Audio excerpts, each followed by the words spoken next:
bölümünü. Sağ olun, Allah razı olsun.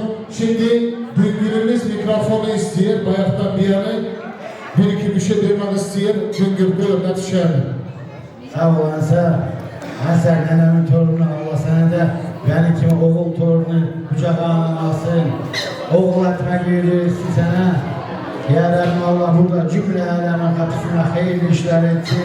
Allah benim kızımı da gitti o yerde utandırmasın. Bekli, talari, köprü kömürlü olsun. Cemaat biz gideriz. Bize izin veririz gidelim. Gidelim kızımızı götürek yerine yetirek. Burada oturan cemaat buyuruz geliriz bölgümüze. Hep bizi davet ediyor geliriz. Altın Saray saat 6'da başımın üstüne yeriz var. Allah'a emanet olun. Siz de emanet olun. Sağ olun, var olun. Allah aklınızı hayır etsin. Sağ olun. Sağ ol Güngür. Allah kızın sana güvendirsin.